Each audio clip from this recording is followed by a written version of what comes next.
Mister Amit Shah ನಿಮ್ಮ ಸಂಘ ಪರಿವಾರದವರಾಗಿರ್ಬೋದು, ಯಾರೇ ಕೋಮುವಾದಿಗಳಿದ್ರು ಇರಲಿ, ಇವತ್ತು ಅಂಬೇಡ್ಕರ್ ಸಾಹೇಬರ ಬಗ್ಗೆ ಈ ತರ ಏನಾದರೂ ನೀವು ಮಾತಾಡಿದ್ರೆ ನಾವು ಯಾರು ಸುಮ್ಮನೆ ಕುಂದಿರೋದಿಲ್ಲ. ನಿಮ್ಮ ವಿರುದ್ಧ ಉಗ್ರವಾದ ಹೋರಾಟ ಮಾಡೋದಕ್ಕೆ ಸುದ್ದಿಗೋಷ್ಠಿ ಕರೆತಕ್ಕಂಥ ಉದ್ದೇಶ, ಮೊನ್ನೆ ಸಂಸತ್ತಿನಲ್ಲಿ ಗೃಹ ಸಚಿವರಾಗಿರ್ತಕ್ಕಂಥ ಅಮಿತ್ ಶಾ ಅವರು ಅಂಬೇಡ್ಕರ್ ಸಾಹೇಬರ ಬಗ್ಗೆ ಅವಹೇಳನಕಾರಿಕೆ ಹೇಳಿಕೆಯನ್ನು ನೀಡಿರ್ತಕ್ಕಂಥದ್ದು. ಇವತ್ತು ಅವರಿಗೆ ಉತ್ತರ ಕೊಡುವಂತ ಅವಶ್ಯಕತೆ ಇಲ್ಲ.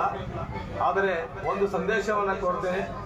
ಮಿಸ್ಟರ್ ಅಮಿತ್ ಶಾ, ನೀನಾಗಿರ್ಬೋದು, ನಿಮ್ಮ ಸಂಘ ಪರಿವಾರದವರಾಗಿರ್ಬೋದು, ಯಾರೇ ಕೋಮುವಾದಿಗಳಿದ್ರು ಇರಲಿ, ಇವತ್ತು ಅಂಬೇಡ್ಕರ್ ಸಾಹೇಬರ ಬಗ್ಗೆ ಈ ತರ ಏನಾದರೂ ನೀವು ಮಾತಾಡಿದ್ರೆ ನಾವು ಯಾರು ಸುಮ್ಮನೆ ಕುಂದಿರೋದಿಲ್ಲ.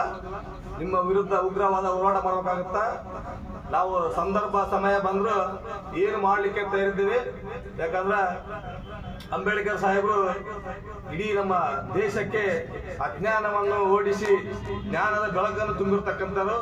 ಪ್ರತಿಯೊಬ್ಬ ಮನುಷ್ಯನಿಗೂ ಕೂಡ ಜ್ಞಾನದ ಬೆಳಕನ್ನು ಕೊಟ್ಟಿರ್ತಕ್ಕಂಥವ್ರು. ಇವತ್ತು ದೇವರ ಸ್ವರೂಪ ಆಗಿರ್ತಕ್ಕಂಥ ಡಾಕ್ಟರ್ ಬಾಬಾ ಸಾಹೇಬ್ ಅಂಬೇಡ್ಕರ್ ಸಾಹೇಬರು. ಯಾಕಂದ್ರೆ ದೇವರು ಏನ್ ಹೇಳುತ್ತೋ ಅದನ್ನೇ ಇವತ್ತು ಅಂಬೇಡ್ಕರ್ ಸಾಹೇಬರು ಸಂವಿಧಾನದಲ್ಲಿ ಅಳವಡಿಸಿಕೊಂಡಿದ್ದಾರೆ. ಇವತ್ತು ದೇವರ ಏನು ಸಂದೇಶ ಇದೆ, ಆ ಸಂದೇಶವನ್ನು ಪ್ರತಿಯೊಂದು ಮಾನವ ಕುಲಕ್ಕೆ ಕೊಟ್ಟಿರ್ತಕ್ಕಂಥ ಅಂಬೇಡ್ಕರ್ ಸಾಹೇಬರು ಅವರು ನಿಜವಾಗ್ಲೂ ನಮ್ಮ ಪಾಲಿನ ದೇವರಿದ್ದಾಗೆ. ಅವರ ಬಗ್ಗೆ ಈ ತರ ಮಾತಾಡಿದ್ರೆ ಅಂದ್ರೆ ಇದು ಮಾಧ್ಯಮದ ಮೂಲಕ ಹೇಳಕತ್ತೀವಿ. ನೀವು ಎಲ್ಲಿರ್ತೀರಿ ಅಲ್ಲೇ ಬಂದು ನೀವು ನೇರವಾಗಿ ಉತ್ತರ ಕೊಡಬೇಕಾಗತ್ತ. ಅದೇ ಯಾವುದೇ ಸಂದರ್ಭ ಇದ್ರೂ ಎದುರಿಸಲಿಕ್ಕೆ ತಯಾರಿದ್ದೇವೆ. ನಾವು ಸಂದರ್ಭ ಬಂದ್ರೆ ಅಂಬೇಡ್ಕರ್ ಸಾಹೇಬ್ರಿಗೋಸ್ಕರ ಪ್ರಾಣ ಕೊಡೋಕೆ ಸಿದ್ಧ ಇದ್ದೇವೆ. ಸಂದರ್ಭ ಬಂದ್ರೆ ಅಂಬೇಡ್ಕರ್ ಸಾಹೇಬರಿಗೆ ಯಾರು ಅವಮಾನ ಮಾಡ್ತಾರ ಅವರ ಪ್ರಾಣ ತೆಗಲಿಕ್ಕೆ ತಯಾರಿದ್ದೇವೆ ಅಂತೇನೆ ಬಹಳ ಉಗ್ರವಾಗಿ ಮನಸ್ಸು ನೊಂದು ಹೇಳ್ತಾ ಇದ್ದೇನೆ ಅಂತ ಮಿಸ್ಟರ್ ಅಮಿತ್ ಶಾ ಬಹಳ ಎಚ್ಚರಿಕೆಯಿಂದ ಮಾತಾಡಬೇಕು. ಅಂಬೇಡ್ಕರ್ ಸಾಹೇಬರು ಅಂದ್ರೆ ಒಂದು ಸಮಾಜಕ್ಕೆ, ಒಂದು ಜಾತಿಗೆ ಸೀಮಿತವಾಗಿರ್ತಕ್ಕಂಥರಲ್ಲ, ಪ್ರತಿಯೊಂದು ಮಾನವನ ಕುಲಕ್ಕೆ, ಪ್ರತಿಯೊಂದು ಮನುಷ್ಯನಿಗೆ ಸೀಮಿತವಾಗಿರ್ತಕ್ಕಂಥರು.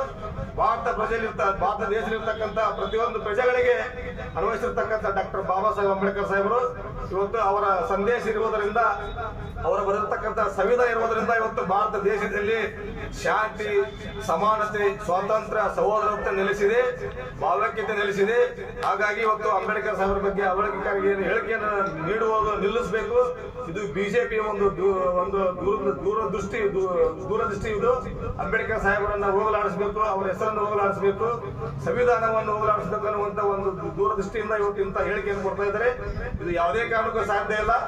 ಅಂಬೇಡ್ಕರ್ ಸಾಹೇಬರ ಗೂಟಿನ ಧೂಳಿಗೆ ಸಮಾನವಿಲ್ಲದ ಅಮಿತ್ ಶಾ ನಿನ್ನಂತ ಅವಿವೇಕಿ ಇಂಥ ಹೇಳಿಕೆ ಕೊಡೋದ್ರಿಂದ ಅಂಬೇಡ್ಕರ್ ಸಾಹೇಬರಿಗೆ ಯಾವುದೇ ಅವಮಾನ ಆಗೋದಿಲ್ಲ. ಆದ್ರೆ ಖಂಡಿತವಾಗಿ ನಾವು ಯಾರು ಸುಮ್ಮನೆ ಕುಂದಿರೋದಿಲ್ಲ ಅವ್ರ ಬಗ್ಗೆ ಮಾತಾಡೋದು ಅಂತ ಹೇಳಿ ಈ ಮೂಲಕ ಡಾಕ್ಟರ್ ಬಾಬಾ ಸಾಹೇಬ್ ಅಂಬೇಡ್ಕರ್ ದಲಿತ ಹಿತರಕ್ಷಣಾ ವೇದಿಕೆಯಿಂದ ಎಚ್ಚರಿಕೆ ಕೊಡ್ಲಿಕ್ಕೆ ಬಯಸ್ತೇನೆ. ಮಿಸ್ಟರ್ ಅಮಿತ್ ಶಾ, ಹುಷಾರಾಗಿ ಎಚ್ಚರದಿಂದ ಮಾತಾಡೋಂತ ಹೇಳಿಕೆ ಬಯಸ್ತೇನೆ.